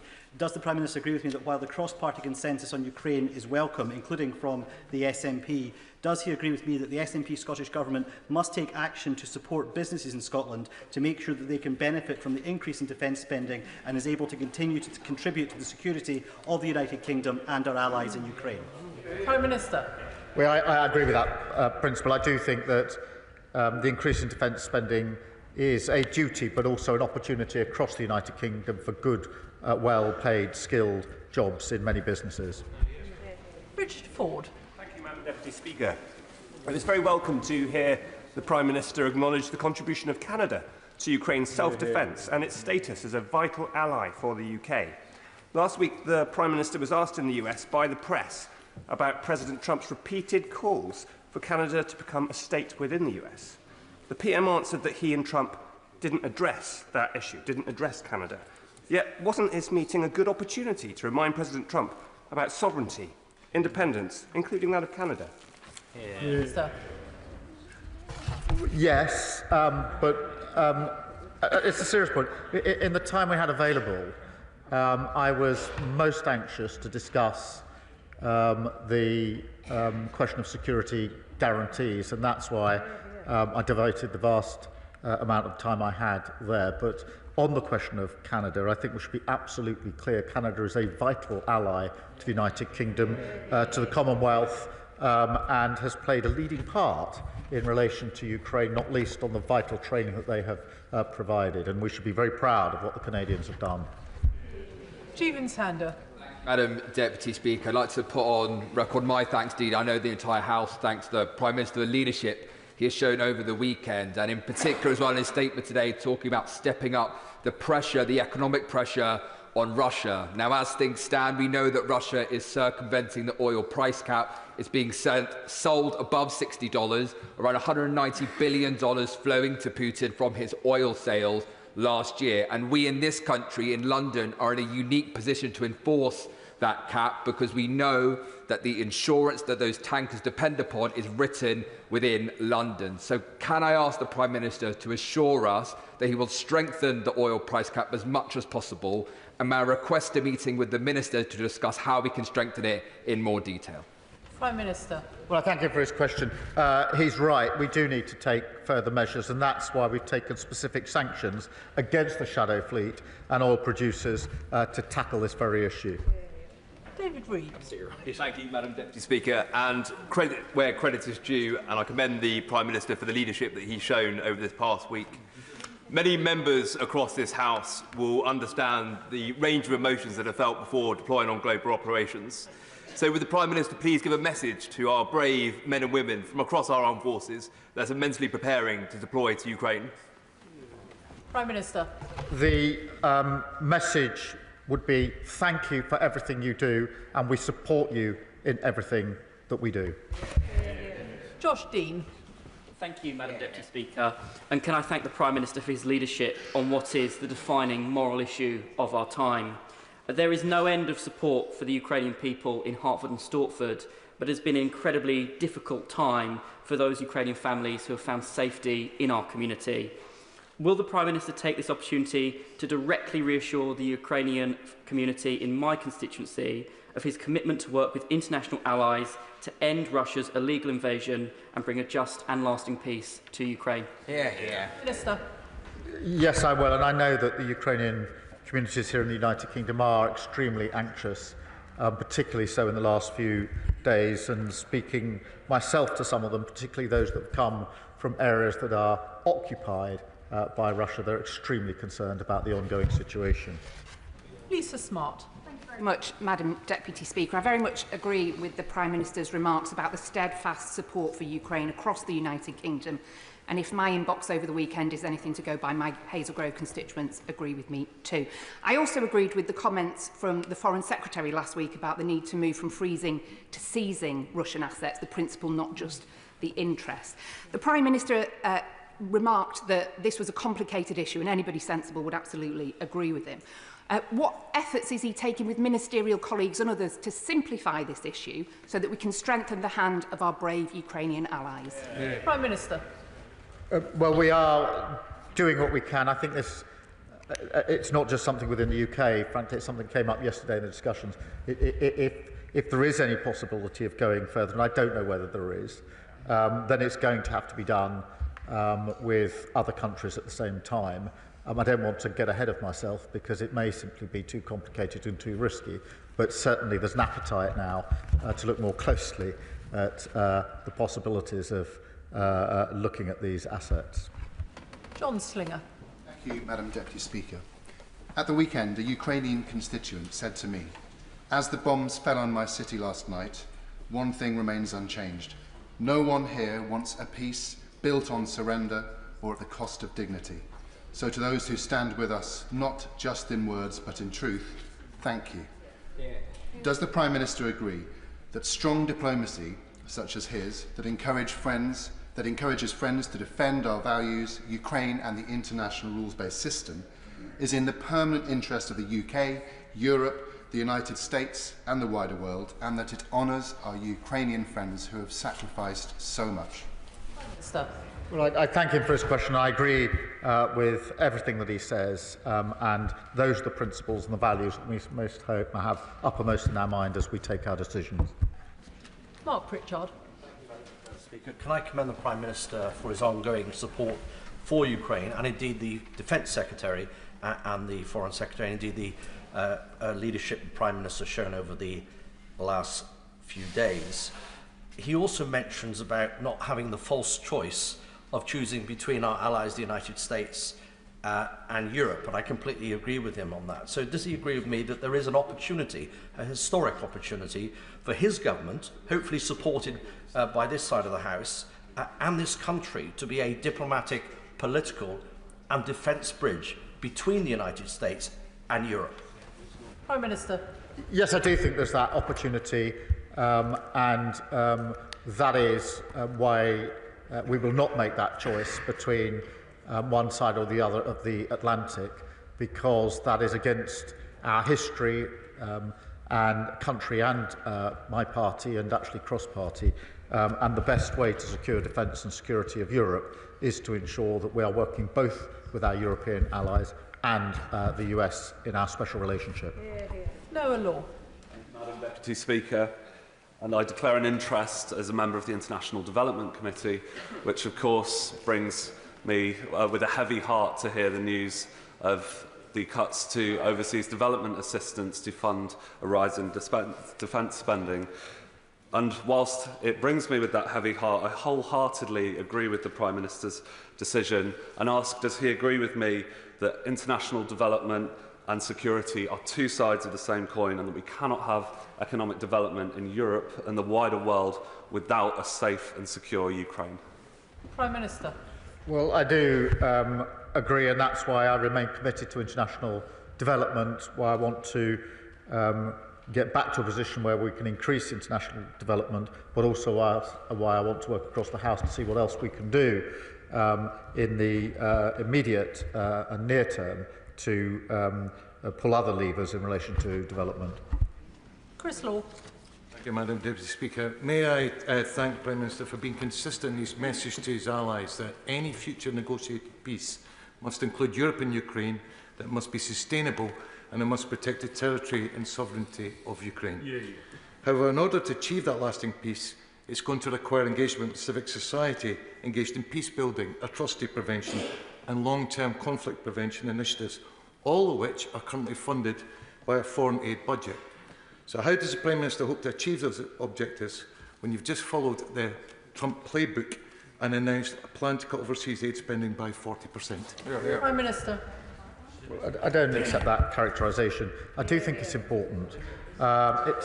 It's very important that we provide the funds we need for our defence spend. And what we've got from the SNP is what we had at the budget, which is, yes, they want the biggest provision of money and finance to the Scottish Government that has ever happened under devolution, but no, they don't want to say how they pay for it. Yes, they want an increase in defence funding, but no, they don't want to say how they can pay for it. That's unserious. Josh Simons. Thank you, Madam Deputy Speaker.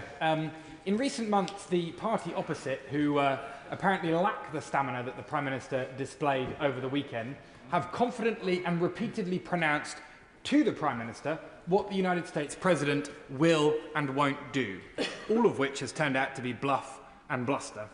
So does the Prime Minister agree that it is the UK government that has the best intelligence to support the UK national interest, and that the UK national interest would be better served with a bit less bluff and bluster and a bit more optimism about what this great country can do to lead to make our world and our people more secure? Prime Minister. Well, I agree with that. And look, I'm proud of the fact that as a country, over many, many decades and throughout our history, we've always stepped up when it's been necessary to step up. It is now time again to do so. We will do so, and I'm really pleased that by and large we've got full support across the House at a time when we need to step up. Alberto Costa. Thank you, Madam Deputy Speaker. Over the last few days, the Prime Minister has really risen to the challenge, and it's right that most in this House have this afternoon commended him for being a statesman.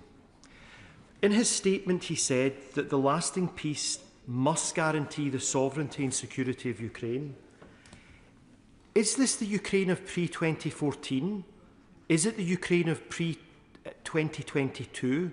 Or is it the Ukraine currently under occupation from Russia? It's really important that our European allies and America, as well as Ukraine, send the right message to China, who will be looking at this very carefully. If they think that they can brutally invade Taiwan and secure a piece of territory there under some future security deal, that will not be good for anyone in the West.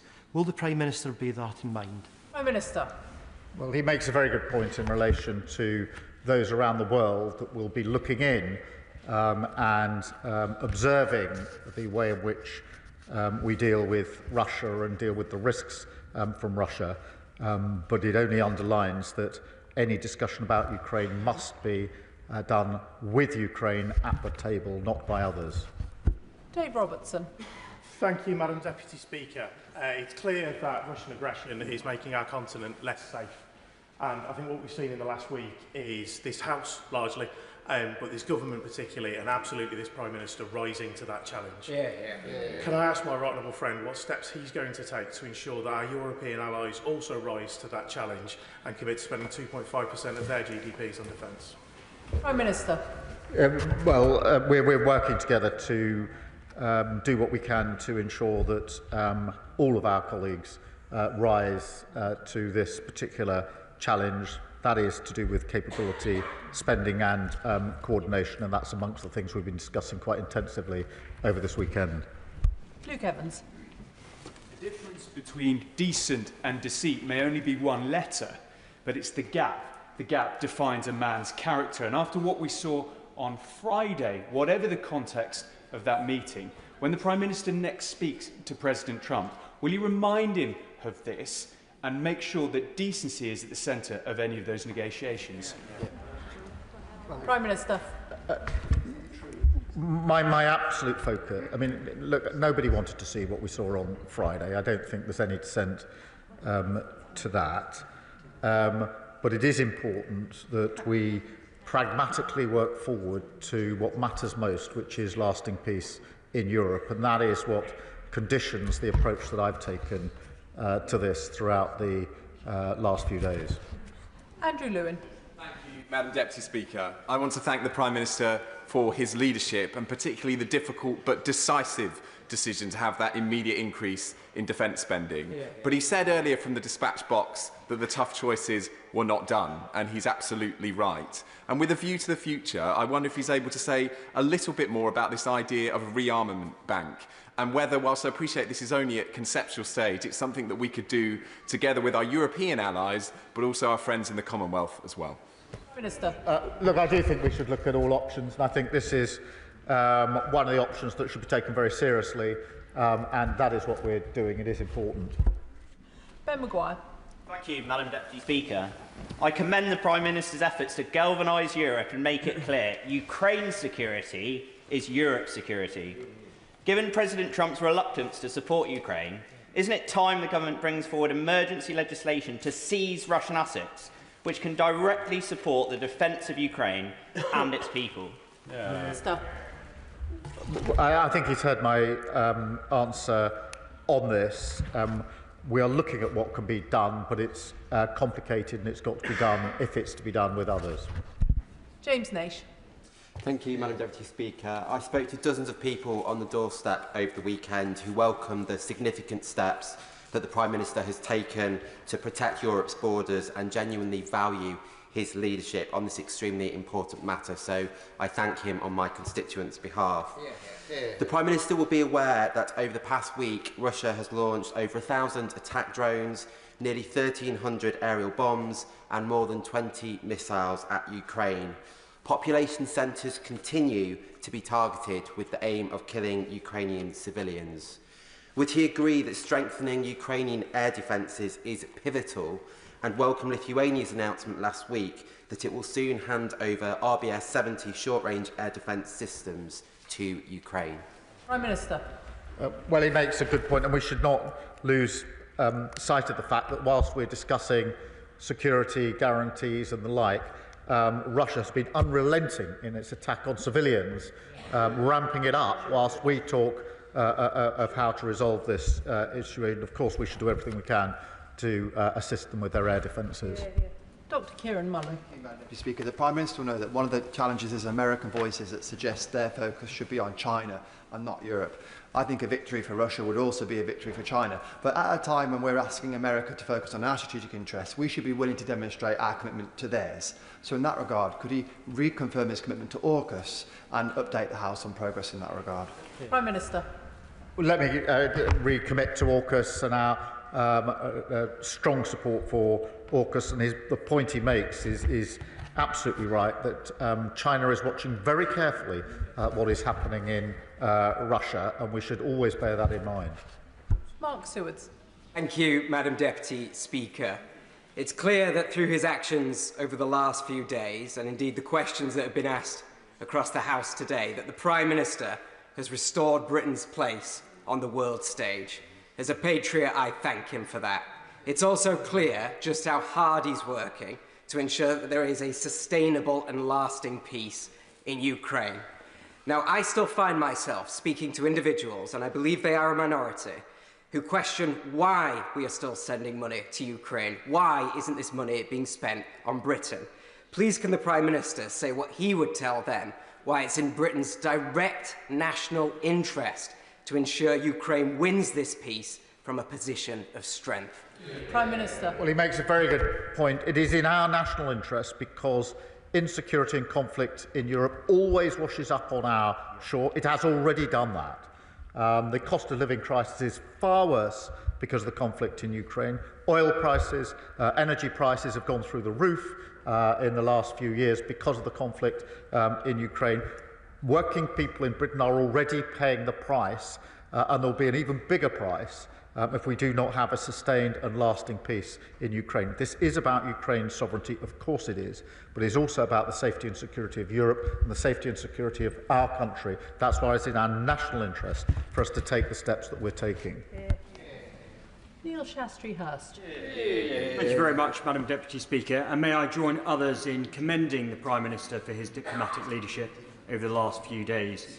Can the Prime Minister set out what steps he is taking to discourage third nations from providing hardware that the Russian military can then use to prosecute their illegal war?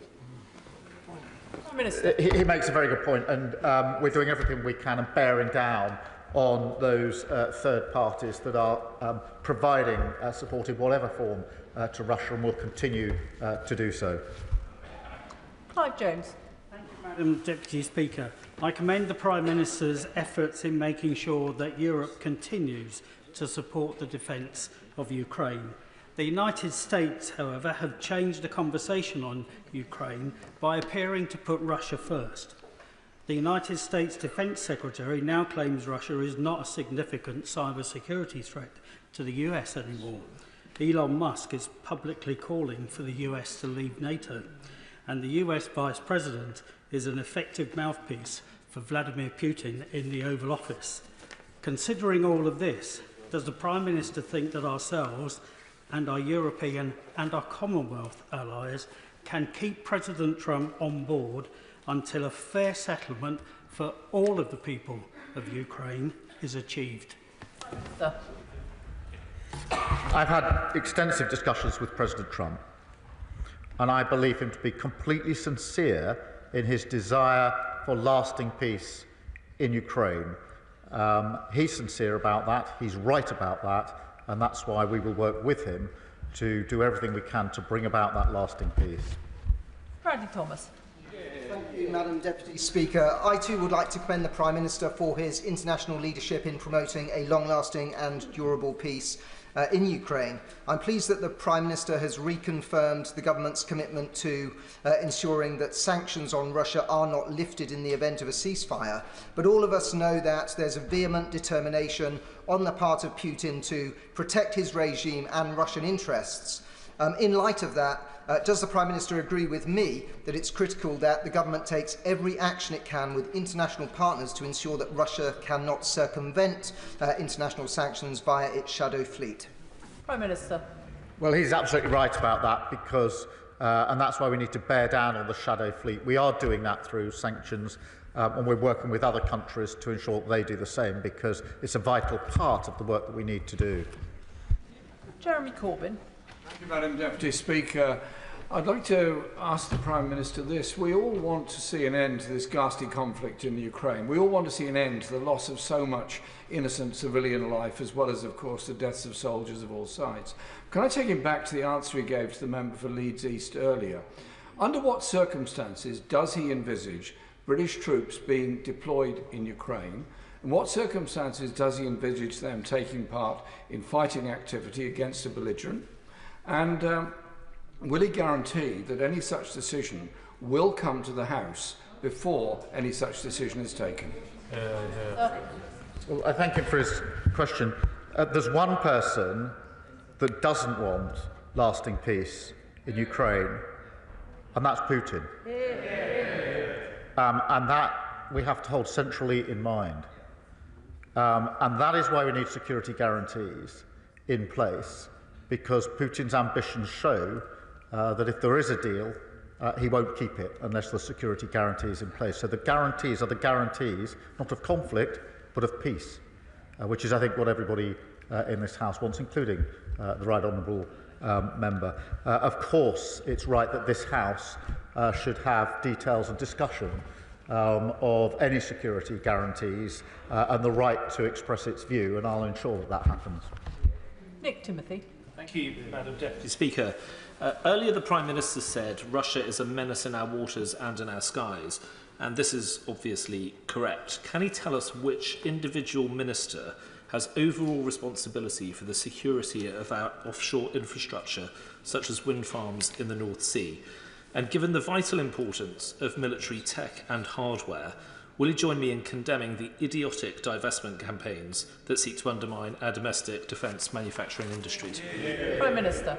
The security of our infrastructure, wherever it is, but including underwater, is the responsibility of the whole government. But most of all, it is my responsibility as Prime Minister to ensure the safety and security of our country and the threats to our country. They come in many forms, and I take that responsibility extremely seriously. Chris Coughlin. Thank you, Madam Deputy Speaker. US security guarantees for any peace agreement in Ukraine are, of course, highly desirable, but given that the US Defence Secretary appeared to explicitly rule them out, we must, of course, consider other scenarios, and they should not be a showstopper. With that in mind, European NATO GDP alone is 10 times the size of Russia, yet Russia spends $40 billion more annually on the war in Ukraine than Ukraine and her Western allies. So does the Prime Minister agree with me that if we were to close and exceed that gap today, perhaps by seizing the $300 billion in frozen Russian assets to do it, Ukraine would have a credible path to victory and a just peace? Prime Minister. On the question of security guarantees, it is important that the US and the UK teams are working together on this, and I take comfort from that and concentrate on that. I don't think that's highly desirable. I think it's essential, and that we should be putting everything into ensuring that that's the way that we move forward. On the question of the assets, he's heard my answer. I understand why he asks it, but it is a complicated question. Ben Obsi-Jekti. Thank you, Madam Deputy Speaker. I too thank the Prime Minister for his support to President Zelensky yesterday, following the circus that was his meeting with President Trump and Vice President Vance in the Oval Office. But following the Prime Minister's discussions with President Trump last Thursday, can the Prime Minister provide assurance regarding the ongoing presence in this country of the USAFE at current levels, and give reassurance that the US's £500 million DIO investment in the European Infrastructure Consolidations Project's new Joint Intelligence Analysis Complex, RAF Molesworth, also the home of the NATO Intelligence Fusion Centre, will not be put in jeopardy given the change in European posture of the new US administration? Prime Minister. I'm absolutely clear that President Trump and I want to strengthen the relationship between our countries. We've spoken openly about it. We are very close on defence and security. We both know that, and we both want to strengthen that alliance, and that is a good thing for both the United States and the United Kingdom. Robin Swan. Thank you very much, Madam Deputy Speaker, and can I thank the Prime Minister for his leadership over the weekend. In a statement, he talks about UK jobs, UK skills, UK finance pulling together for our national interest. So can also welcome the announcement of the £1.6 billion investment in Paphos and Belfast in regards to the procurement of those 5,000 air defence missiles, which will defend Ukraine, but will also defend our democracy. But while that investment in our private sector is welcome, can I just ask the Prime Minister also to remember to invest in our armed forces personnel, who we currently will require and who currently we need and want to support, as we ask them to step forward into a very challenging time as well. And while there may be those making comment around the quantity, can the Prime Minister also remind others listening and watching that it's the quality of our armed forces that count? Prime Minister. Well, he's absolutely right about the quality of our armed forces, and we're all very proud of what they do in the vital defence of our country. And I'm very pleased that we've been able to progress with the deal in Belfast, so those jobs, well-paid jobs, will be there in Belfast, and of course the jobs in the supply chains that will then feed in to that contract. James McCleary. Madam Deputy Speaker, and can I add my own congratulations to the Prime Minister on this weekend's successful summit. It was refreshing to see a British Prime Minister not only standing alongside our allies but working constructively with them and putting us at the heart of Europe where we belong. So can the Prime Minister tell me how he intends to maintain the positive momentum from this weekend and ensure that Britain's voice is heard loud and clear, particularly in the European Union, as they continue their own internal discussions on how to support Ukraine and counter the threat from Russia? Minister. I thank you. We will continue our discussions with our European allies. They have meetings this week. There are further follow-on meetings planned coming out of yesterday. But obviously, as he will understand, between those meetings, we're in constant touch with each other about how we take forward the plans that we're working on. John Cooper. Thank you, Madam Deputy Speaker. Scottish soldiers could be on the ground in Ukraine within a year. That was the headline in the Herald newspaper this morning, based on quotes from First Minister John Swinney in answer to questions from the BBC. Notwithstanding that the British Armed Forces have many fine and gallant young Scots, serving with them. Can the Prime Minister confirm that the decision, the burden indeed, on deploying British troops anywhere sits with him and with this House and not with a divisive First Minister at the head of a devolved administration?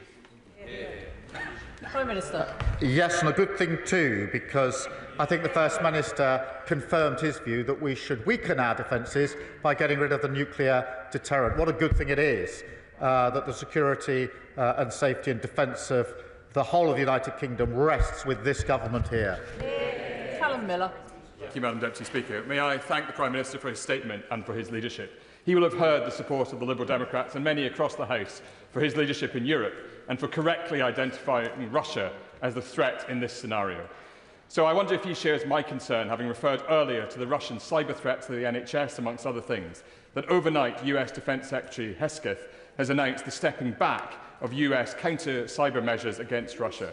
Does the Prime Minister believe that this is a good choice by the Americans? I'm not going to provide a running commentary on American decisions, but on the point he makes, there have already been attacks, cyber attacks on our NHS, and we have to be vigilant to those attacks. The Russian threat is multifaceted, and everything pretty much is being weaponised, and that's why it's important that we make the link with what's happening in Ukraine back always to what's happening in our country. Tessa Munt. Thank you, Madam Deputy Speaker. Can I thank the Prime Minister for everything he has done over the last few days? It's admirable. Can the Prime Minister endeavour to ensure that we prioritise military spending on outcomes rather than strictly the amount of money that's spent? As the rush to avoid criticism of underspending very often means that cost effectiveness can be lost. And the budget from the defence and international aid should be viewed as a rolling average over several years rather than annually, so as to avoid the accounting gymnastics that might happen every March. Well, I thank her, and it is really important that as we spend more on defence, we make sure that we get value for the money that we're investing in the best capability, because she's right, it's the outcome in a sense that matters here, which is why the strategic review is going through the challenges that we face and the capabilities to make sure that they match up. But she's absolutely right about the need to make sure that there is value for money and we're getting the best we can in terms of the capability that we need. Andrew George. Deputy Speaker, I warmly congratulate the Prime Minister both for his actions and his leadership in recent days, and indeed his stamina here this afternoon. Apart from Putin's puppets who scarpered from this chamber more than an hour ago, the rest of this House knows fully well that support for Ukraine is essential to maintain a rules-based world order. The question that we are all wrestling with politically is how we pay for it. Now, he said in his statement that we're at a crossroads in history and this is a new era. Surely in these circumstances it is a moment when the Prime Minister and the Chancellor maybe need to look again at the straitjacket of their fiscal rules and start taxing the wealthiest in this country rather than building this essential important investment in defence on the backs of the poorest.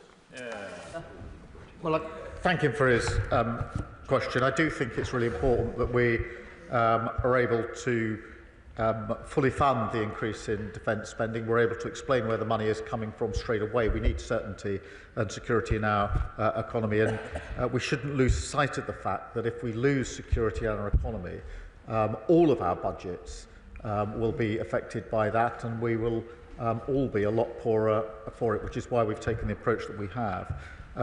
Fiscal rules are important, we will stick to them, but we will look with others at innovative ways of ensuring that we can raise the necessary money as we go forward. Final question, Jim Shannon. Thank you, Madam Deputy Speaker. I've definitely got the strongest legs in this chamber. I've been bobbing up and down here for about 3 hours. Anyway, can I thank the Prime Minister very much for his statement and his leadership. As you will know, Madam Deputy Speaker, and everyone will know in this House, I'm very proud to be British. And this weekend, the United Kingdom of Great Britain and Northern Ireland are very proud of our Prime Minister for his stance, and I welcome that. And I wish to convey that to him from my constituents and from everywhere and everyone I've spoken to. Whilst as a party we welcome the contract for £1.6 billion to supply thousands of advanced air defence missiles to Ukraine, announced by the Prime Minister yesterday, and on the front pages of the papers in Northern Ireland today, the deal will also secure 200 new jobs for Talis as well. The Honourable Member for East Belfast wishes to thank the Prime Minister as well. The majority of the people who work in Talis live in my constituency of Strangford, according to the member for East Belfast. I'm very pleased with that. So this means extra work for my constituents and a few extra jobs. I welcome equally the very clear indication that we are standing firm in support of Ukraine as it battles against Russia. So will the Prime Minister please confirm that this support will seek to broker peace, but ensure that this is not until the right thing is done by the people of Ukraine, and this remains our foundational principle. Thank you. Prime Minister. Well, I thank him, and on the principles he's right, and I'm so pleased about the jobs in Northern Ireland. As for the bobbing, it was when I came here 10 years ago to see the sort of joint gym session that we go through in these debates, particularly long ones, is something to behold. But I suppose it does keep us all a bit fitter and a bit healthier, which has to be a good thing. Thank you. Can I thank the Prime Minister for his statement this afternoon? There'll just be a few moments so the front benches can swap over.